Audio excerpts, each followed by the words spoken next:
हूँ मैम। अमित का बिल्कुल भी समझ में नहीं आ रहा है। उसका शारीरिक विकास बिल्कुल सही है, वो गेम्स में अच्छा भी है, लेकिन वो पढ़ाई में बिल्कुल कमज़ोर है। ऐसा क्यों है? हाँ मैम, अमित ना मैम, प्रॉब्लम उसका ये है कि वो शारीरिक रूप से तो विकसित हो चुका है, मतलब उसकी वृद्धि तो कंप्लीट हो चुकी है, लेकिन उसका मानसिक विकास कहीं ना कहीं थोड़ा कम रह गया है। अरे मैम, ग्रोथ और डेवलपमेंट तो एक ही होते हैं। अरे विभा मैम, नहीं, ग्रोथ और डेवलपमेंट बिल्कुल अलग अलग चीज़ें हैं। आप इनको कभी मिक्स नहीं कर सकते हैं। ग्रोथ एंड डेवलपमेंट में भला क्या अंतर है मैम? अरे मैम, ग्रोथ और डेवलपमेंट में बहुत अंतर है। चलिए HE क्लासेस से हम समझते हैं कि ग्रोथ और डेवलपमेंट में क्या अंतर है। HE क्लासेस के लेटेस्ट अपडेट पाने के लिए चैनल को सब्सक्राइब करें और बेल आइकन पर क्लिक करें। लास्ट क्लास में हमने बाल विकास की अवधारणाओं को समझा था, जिसमें हमने समझा था कि अवधारणा से अभिप्राय होता है उस विषय से जुड़े हुए जो मूल तत्व है वो कौन कौन से हैं, अर्थात वो विषय मुख्यतः कौन से सब्जेक्ट्स पर ज्यादा से ज्यादा काम करता है। तो उसमें हमने समझा था कि बाल विकास का जो प्रमुख अवधारणा है वो है वृद्धि और विकास, दूसरी जो अवधारणा है वो है अधिगम एवं परिपक्वता, और तीसरी जो अवधारणा है वो है वंशानुक्रम एवं वातावरण। ये सभी वे तत्व हैं जो बाल विकास को सर्वाधिक प्रभावित करते हैं, जिनमें बाल विकास का जो अध्ययन है वो समाहित होता है। तो आज हम समझने वाले हैं अभिवृद्धि एवं विकास को। चलिए सबसे पहले समझते हैं अभिवृद्धि को। अभिवृद्धि का अर्थ होता है किसी भी चीज में किसी भी प्रकार की वृद्धि करना। अभिवृद्धि का अर्थ है किसी भी व्यक्ति या किसी जीव के बाहरी जो आकार है, आकृति जो है, उसके अंदर परिवर्तन होना, और वो परिवर्तन धनात्मक होता है। अब हम समझते हैं हर्बर्ट सोरेनसन के अनुसार अभिवृद्धि का अर्थ। हर्बर्ट सोरेनसन ने कहा है कि शारीरिक अभिवृद्धि का आशय अपेक्षाकृत आकार एवं भार में बड़ा होना है, तथा ये उन परिवर्तनों का सूचक है जो धनात्मक एवं वृद्धि परक होते हैं। सोरेनसन ने साफ साफ कहा है कि हमारी जो अभिवृद्धि है उसका अर्थ केवल आकार और भार में क्या है, बढ़ना है। ये उन परिवर्तनों का सूचक है जो धनात्मक और वृद्धि परक है। मतलब अगर बच्चा है और उसकी लंबाई बढ़ रही है, आपने कोई पौधा लगाया है और उस पौधे की लंबाई में जो विकास होना है, लंबाई का जो बढ़ना है, वो किसके अंतर्गत आता है, अभिवृद्धि में आता है। हालांकि कई बार अभिवृद्धि और विकास दोनों शब्दों का इस्तेमाल सिमिलर किया जाता है, इन दोनों को एक समान माना जाता है, लेकिन आज हम समझेंगे कि अभिवृद्धि और विकास में अंतर होता है, वो अंतर क्या होता है। तो सोरेनसन ने कहा है कि अपेक्षाकृत आकार एवं भार में बड़ा होना, और उसके साथ साथ क्या है, धनात्मक एवं वृद्धि परक होते हैं। ये जो परिवर्तन होते हैं वो धनात्मक होते हैं। जैसे कोई छोटा बच्चा है और उसके मुंह में दांत नए आए हैं। जब बच्चा जन्म लेता है तो उस समय उसके दांत नहीं होते हैं, लेकिन जन्म लेने के बाद कुछ टाइम बाद उसके मुंह में दांत आते हैं। तो ये दांतों का आना क्या है, एक तरह से धनात्मक और वृद्धि परक परिवर्तन होता है। बच्चे की जो लंबाई में बढ़ना है वो भी वृद्धि परक होता है, और वृद्धि परक के साथ साथ वो धनात्मक होता है, क्योंकि बच्चे की जो लंबाई जब जन्म के समय इतनी थी वो 5 फुट 6 फुट हो गई है। तो ये जो लंबाई बढ़ना है ये क्या कहा जाता है, हमारा जो धनात्मक या वृद्धि परक जो परिवर्तन है उसका सूचक है। अब हम समझते हैं नेक्स्ट परिभाषा को डॉक्टर बीपी सिंह के शब्दों में। डॉक्टर बीपी सिंह, आपने अभी तक जो साइकोलॉजी पढ़ी है उसमें पहले भारतीय है जिन्होंने अभिवृद्धि के बारे में, मतलब साइकोलॉजी से संबंधित कोई बात अपनी रखी है। तो ये डॉक्टर बीपी सिंह जो है, इन्होंने कहा है कि मानव शरीर बढ़ता है, हाथ पैर भी बढ़ते हैं, जिनका मापन किया जा सकता है। वृद्धि मानव के गर्भाधान से लेकर मृत्यु तक सदैव निरंतर तथा एक ही गति से नहीं होती। शरीर की वृद्धि कोशिका की वृद्धि से होती है, और वृद्धि की जो प्रक्रिया है, जो प्रोसेस है, वो आंतरिक होती है, तथा वातावरण के साथ ये मानव की अंतर क्रियाओं का परिणाम है। इन्होंने अपनी जो कोटेशन है उसमें पूरी की पूरी अभिवृद्धि की जो झलक है, पूरी अभिवृद्धि को अच्छे से समझा दिया है। इन्होंने कहा है कि मानव का जो शरीर है वो हमेशा बढ़ता रहता है। फिर इन्होंने कहा कि मानव के शरीर के साथ साथ उसके हाथ पैर भी बढ़ते हैं। फिर इन्होंने कहा कि उन दोनों का क्या किया जा सकता है, मापन किया जा सकता है। कोई भी बच्चा है, उसकी लंबाई कितनी बढ़ रही है, उसको अगर आप मापेंगे तो उसको मापना संभव है। वृद्धि मानव के गर्भाधान से लेकर मृत्यु तक सदैव निरंतर तथा एक ही गति से नहीं होती है। इन्होंने दोनों बातें कह दी। इन्होंने कहा कि जो वृद्धि होती है वो गर्भाधान से प्रारंभ होकर मृत्यु तक तो चलती है, निरंतर चलती है, लेकिन उसकी जो गति है वो हमेशा एक जैसी नहीं रहती है।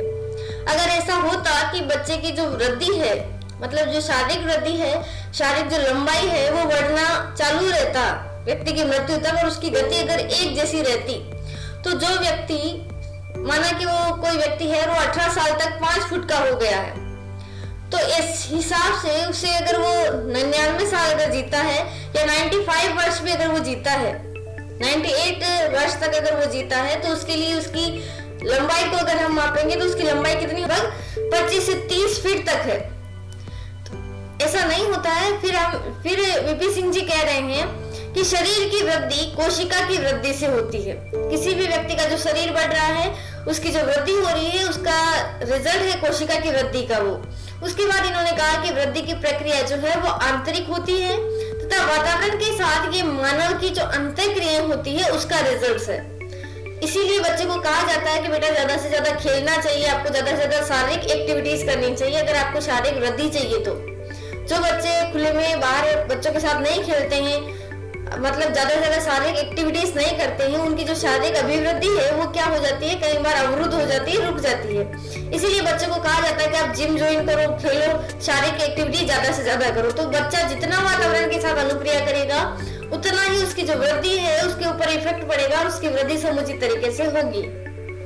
अब जो परिभाषा है वो है कुट्टू एंड टुट्टू के अनुसार। कुंडू और टुट्टू दोनों ऐसे मनोवैज्ञानिक हैं जिन्होंने अभिवृद्धि के लिए कहा है कि शारीरिक अभिवृद्धि का अर्थ शरीर के विभिन्न अंगों तथा उनकी कार्य क्षमताओं का क्रमिक विकास है। गर्भाधान के समय से मृत्यु पर्यंत व्यक्ति सतत परिवर्तनशील है, वह कभी भी स्थिर नहीं रहता। शारीरिक अभिवृद्धि से व्यवहार तथा व्यवहार से शारीरिक अभिवृद्धि प्रभावित होती है। अभिवृद्धि लयात्मक तथा नियमित होती है। अब इन दोनों मनोवैज्ञानिकों ने कहा है कि जो हमारी शारीरिक अभिवृद्धि हो रही है उसका अर्थ है शरीर के विभिन्न अंगों के साथ साथ उनकी कार्य क्षमताओं का भी क्या होना, क्रमिक रूप से विकास होना। क्रमिक रूप से विकास का अभिप्राय है जो विकास हो रहा है उसमें बच्चा का एक तो हाथ जो है उसका आकार बढ़ रहा है, हाथों का आकार बढ़ रहा है, पूरी बॉडी का आकार बढ़ रहा है, और उसके साथ साथ उनकी जो कार्य क्षमता है, हाथों का जो यूज लेना है, किस प्रकार से लेना है, ये भी बच्चा सीख रहा है। तो उनकी कार्य क्षमताओं का भी क्या हो रहा है, क्रमिक रूप से विकास हो रहा है। फिर इन्होंने कहा कि गर्भाधान के समय से मृत्यु पर्यंत व्यक्ति सतत परिवर्तनशील है। जो हमारा बच्चा है वो हमेशा क्या रहता है, परिवर्तनशील रहता है। आप एक बार किसी बच्चे को देखेंगे और अगर आप 6 महीने बाद भी उस बच्चे को देखेंगे तो आपको वो बच्चा बिल्कुल अलग दिखेगा। तो ये जो सतत परिवर्तनशीलता है उसको अभिवृद्धि कहा गया। और उसके बाद इन्होंने कहा कि वह कभी भी स्थिर नहीं रहती, अभिवृद्धि हमेशा होती रहती है। इन्होंने कहा है कि शारीरिक अभिवृद्धि से व्यवहार तथा व्यवहार से शारीरिक अभिवृद्धि प्रभावित होती है। कोई भी व्यक्ति जो भी व्यवहार करेगा वो तब कर पाएगा जब उसकी शारीरिक अभिवृद्धि जो है वो उसको उसकी इजाजत देगी तब। और उसके साथ साथ इन्होंने कहा है कि व्यवहार से हमारी जो शारीरिक अभिवृद्धि है वो भी प्रभावित होती है। हम किस प्रकार का व्यवहार कर रहे हैं उसी के अकॉर्डिंग हमारी जो शारीरिक अभिवृद्धि है वो होगी। आपने सुना होगा चीन में जो छोटी लड़कियां होती है उनको बहुत छोटे छोटे जूते पहनाए जाते हैं। हालांकि जब उनका विकास हो रहा होता है ऐसे में उनको जब छोटे जूते पहनाए जाते हैं जो उनके माप से छोटे होते हैं, मतलब उनको छोटी साइज के जूते पहनाए जाते हैं। और इसकी वजह यह है कि वहां पर एक मान्यता है कि जो बच्ची है, मतलब जो लड़कियां हैं, उनके पैर अगर छोटे हो तो वो अच्छा रहता है, शुभ माना जाता है जैसे। तो ऐसे में उनको लोहे के जो जूते होते हैं कई बार वो भी पहनाए जाते हैं जो उनकी माप से छोटे होते हैं। तो इसकी वजह से जो उनके पैर होते हैं उनका विकास रुक जाता है। लेकिन इस विकास को रोकने के लिए उन लड़कियों को कितना स्ट्रगल करना पड़ता है। अगर आपको सामान्य जूते भी आपकी साइज से 2 साइज कम का पहना दिया जाए तो शायद आपको चलने में मुसीबत होगी, लेकिन अगर लोहे के जूते पहना दिए जाए और वो आपकी साइज से कम है और वो भी उस समय जब बच्चे का जो विकास है वो चल रहा है। जैसे अगर कोई बच्चा है वो 11 या 12 साल का है और ऐसे में उस समय अगर वो जूते लेकर आता है तो उसके जो जूते हैं वो ज्यादा से ज्यादा 2 साल तक ही उसको फिट आएंगे। और 2 साल भी मैं ज्यादा बोल रही हूँ, कई बार बच्चों का जो पैर का माप होता है या जो कपड़ों का माप होता है वो 12, 13, 14, 15 के जो एज है उसमें बार बार चेंज होता है, मतलब बहुत जल्दी चेंज हो जाता है। तो ऐसे में फिर वो बच्चा है वो पुराना जो माप है उसको साथ एडजस्ट नहीं हो पाता है। लेकिन वहां पर लोहे के जो जूते हैं वो पहनाए जा रहे हैं बच्चे को। क्यों? क्योंकि उसे प्रभावित करना है उसकी वृद्धि को, कि उसकी वृद्धि ज्यादा नहीं हो जाए। तो पैरों की वृद्धि को रोकने के लिए क्या किया जा रहा है, ऐसा किया जा रहा है। तो इसका अभिप्राय ये है कि व्यवहार से शारीरिक अभिवृद्धि क्या होती है, प्रभावित होती है। आप किस प्रकार का व्यवहार कर रहे हैं उससे भी आपकी शारीरिक अभिवृद्धि प्रभावित होगी। अगर कोई बच्चा है जो बिल्कुल भी शारीरिक एक्टिविटीज नहीं करता है, तो शारीरिक एक्टिविटीज नहीं करने के कारण उसका जो शारीरिक विकास है, शारीरिक अभिवृद्धि है, वो क्या हो जाएगी, प्रभावित हो जाएगी, अवरुद्ध हो जाएगी। अभिवृद्धि लयात्मक और नियमित होती है। इन्होंने कहा कि हमारी जो अभिवृद्धि है वो लगातार चलती रहती है, लयात्मक होती है और नियमित होती है। आशा है W.M. क्रोगमैन की। इन्होंने कहा है कि बालक की अभिवृद्धि जैविकीय नियमों के अनुसार होती है। जो जैविकीय नियम होते हैं, किसी जैविकीय नियम से अभिप्राय होता है कोई भी जीव है, उस जीव की अपनी एक प्रजाति है और उस अपनी प्रजाति के अकॉर्डिंग उसका क्या होता है, डेवलपमेंट होता है। अगर आप अमेरिका चले जाएं या चीन चले जाएं या किसी भी अन्य देश में चले जाएं और अगर आप मानव का बच्चा अगर आपके सामने आएगा तो मानव के बच्चे को अगर आप विकास को देखेंगे तो उसका विकास सेम होता है। मतलब कोई भी बच्चा है तो उसकी जो अभिवृद्धि है वो जीव के नियमों के अकॉर्डिंग होती है, जीव के नियमों के अनुसार होती है, ऐसा कहना है W.M. क्रोगमैन का।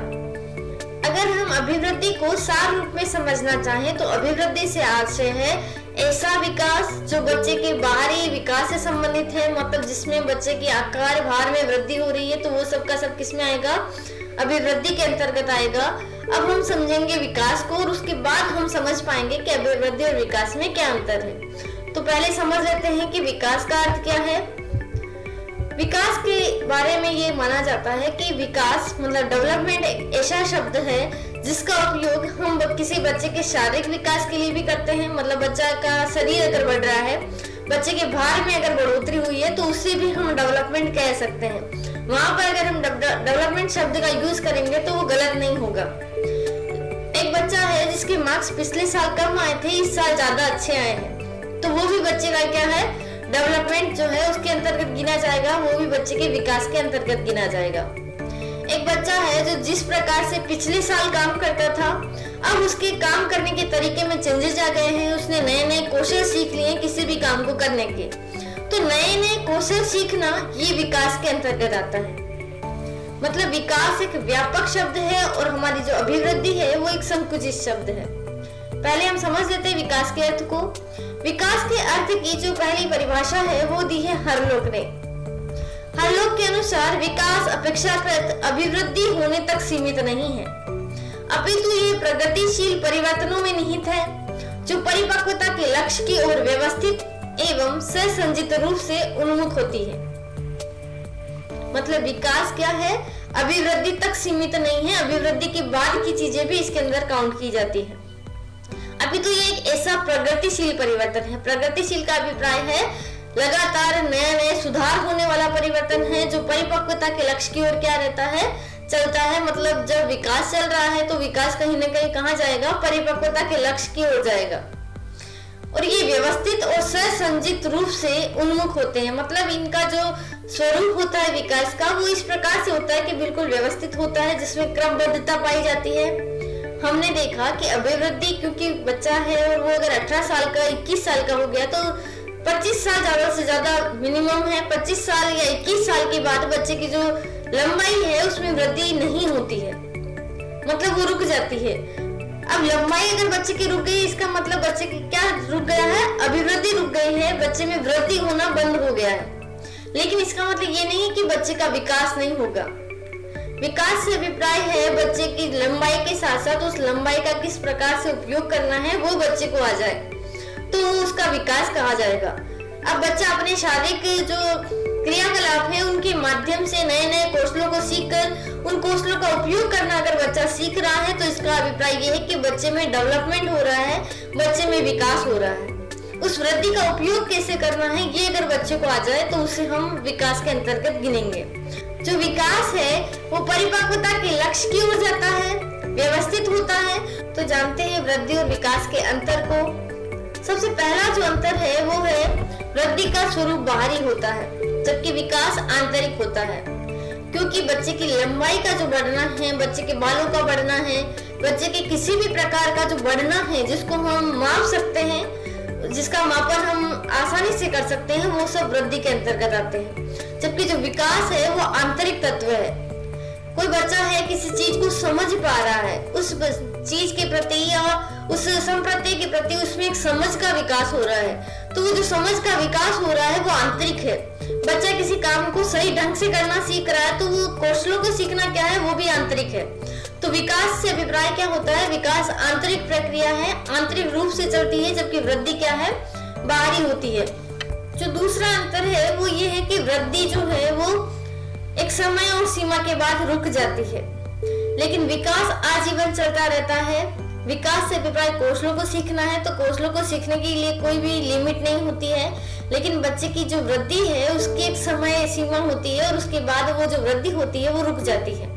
बच्चे की लंबाई एक टाइम पीरियड के बाद ज्यादा नहीं बढ़ती है, ज्यादा क्या बिल्कुल भी नहीं बढ़ती है। अगर हम कहें कि 21 साल के बाद बच्चे की लंबाई को बढ़ना है तो वो क्या होता है, पॉसिबल नहीं होता है, वो वृद्धि वहां रुक जाती है। उसके बाद जो नेक्स्ट अंतर है वो है वृद्धि शब्द का उपयोग संकुचित अर्थ में होता है। जब हम वृद्धि की बात करेंगे तो वहां मापने योग्य जो तत्व होंगे उसी की बात करेंगे, तो ये जो शब्द है ये संकुचित है अपेक्षाकृत विकास के। जबकि हमारा जो विकास शब्द है उसका प्रयोग व्यापक अर्थ में होता है। विकास में वृद्धि भी सन्निहित है, मतलब अगर मैं ये कहूँ कि जो विकास है उसके अंदर वृद्धि को भी इंक्लूड किया जा सकता है, तो ये बिल्कुल भी गलत नहीं है। नेक्स्ट अंतर है कि वृद्धि का जो क्रम होता है वो निश्चित होता है। किसी भी बच्चे की वृद्धि होनी होती है तो उस वृद्धि में जो क्रम होगा वो निश्चित होगा। ऐसा कभी नहीं होता है कि कोई बच्चा है जिसकी लंबाई बढ़ी और वापस कम हो गई। जब लंबाई बढ़ रही है तो वो बढ़ती जाती है और उसका जो अनुपात है वो हमेशा क्या होता है, समानुपातिक होता है। मतलब अगर कोई बच्चा है जिसका ये हाथ बढ़ रहा है तो दूसरा हाथ भी बढ़ता ही है।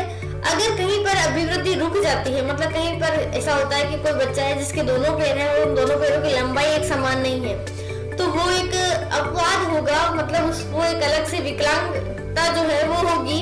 लेकिन अगर वृद्धि सामान्य रूप से चल रही है ना, तो वहां पर उसका जो क्रम होता है वो क्या रहता है, हमेशा निश्चित होता है। लेकिन विकास का क्रम निश्चित नहीं होता है। कोई भी बच्चा सीख रहा है, जैसे आपको कंप्यूटर सीखना है, जब आप कंप्यूटर सीखने गए, आपने 2 दिन सीखा, कंटिन्यू गए, उसके बाद आप 5 दिन 10 दिन नहीं गए, आपने छुट्टियां रख ली, तो उस समय आपने कोई भी चीज नहीं सीखी। लेकिन एक बच्चा है वो 10 दिन स्कूल नहीं गया, मतलब जो किसी भी कौशल को वो जब सीखने जा रहा था तो वो 10 दिन नहीं गया, तो ऐसा नहीं होगा कि उसकी जो वृद्धि होती है, मतलब जो उसका विकास हो रहा होता है वो अवरुद्ध हो जाता है।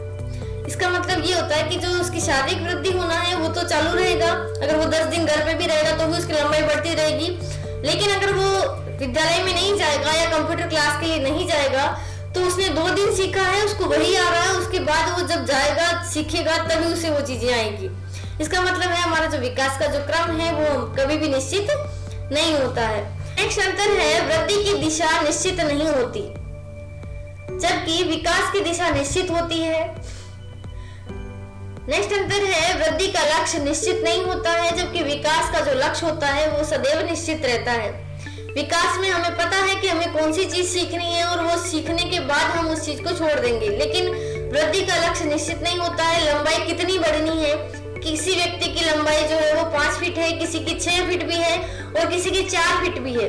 तो ये जो लंबाई का विकास होना है ये एक तरह से निश्चित नहीं होता है, लेकिन जो विकास है उसका लक्ष्य क्या होता है, निश्चित होता है। नेक्स्ट जो अंतर है वो ये कि वृद्धि को मापा जा सकता है, जबकि विकास को मापना पूर्णतः संभव नहीं है। हालांकि हम बच्चों के जो एग्जाम्स लेते हैं वो एक तरह से उनके मानसिक विकास को मापना ही होता है, लेकिन ये कभी भी पूर्णतः जो संभवता है वो नहीं हो पाई जाती। इसमें कहीं ना कहीं ऐसा होता है कि बच्चे को जो विकास हो चुका है उसको हम सही रूप से नहीं माप पाते हैं।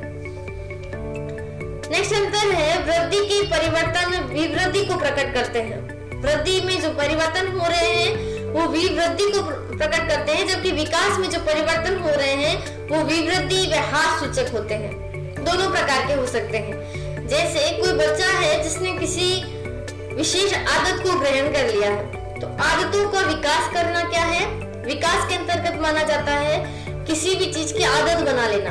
अब अगर बच्चे को बाद में एनालिसिस हुआ कि ये जो आदत है मेरी ये अच्छी नहीं है, तो कई बार वो बच्चा उस आदत को छोड़ भी देता है। लेकिन अगर कोई व्यक्ति है जिसके शारीरिक जो वृद्धि है वो हो चुकी है, मतलब जो हाथ है उसकी लंबाई बढ़ चुकी है, तो ऐसा नहीं होगा कि वो अपने हाथों को थोड़ा कम कर लेगा, उनकी लंबाई को कम कर सकता है, तो ये तो पॉसिबल नहीं है। तो ऐसे ही होता है, विवृद्धि में जो परिवर्तन होते हैं वो हमेशा विवृद्धि को प्रकट करते हैं। मतलब एक बार वृद्धि हो गई तो वो वृद्धि हो गई, उसके बाद उसको कम नहीं किया जा सकता है। लेकिन विकास में क्या होता है, जो हमारी आदतें बन चुकी है उन आदतों को हम रिमूव भी कर सकते हैं, हटा भी सकते हैं। तो उन चीजों को ह्रास भी होता है और ह्रास के साथ साथ विवृद्धि भी होती है। विकास में विवृद्धि और ह्रास दोनों शामिल होते हैं। आज हमने समझा वृद्धि और विकास को। अब अगर हम सार रूप में कहना चाहें तो वृद्धि से अभिप्राय कोई भी व्यक्ति या कोई भी जीव है, उसकी जो शारीरिक वृद्धि या इस प्रकार की वृद्धि जिसको हम माप सकते हैं, वो सब वृद्धि के अंतर्गत आएगी। और जब हम विकास की बात करेंगे तो विकास एक ऐसा तत्व है जो आंतरिक होता है। विकास ज्यादा से ज्यादा कौशलों को सीखने से संबंधित होता है और उसके साथ साथ विकास को मापना पूर्णतः संभव नहीं है। अगर कंप्यूटर की भाषा में हम बात करें, वृद्धि और विकास को समझना चाहें, तो हम ये समझ सकते हैं कि जो वृद्धि है वो एक तरह से हार्डवेयर जो है वो उससे कहा जा सकता है, और विकास जो है वो उसके अंदर का सॉफ्टवेयर है जिसे हम नहीं छू सकते, लेकिन उसका जो विकास है वो लगातार किया जा सकता है। लेकिन एक बार कंप्यूटर बन गया, कंप्यूटर का आकार प्रकार निश्चित हो गया, मतलब उसकी वृद्धि जो हो गई उसमें अब बाद में आप चेंजेस नहीं कर सकते। आज की क्लास में हमने वृद्धि और विकास को समझा है। नेक्स्ट क्लास में हम अधिगम और परिपक्वता को समझेंगे, जो बाल अवधारणा का दूसरा प्रमुख तत्व है। ऐसी क्लास के लेटेस्ट अपडेट के लिए चैनल को सब्सक्राइब करें और बेल आइकन पर क्लिक करें। धन्यवाद।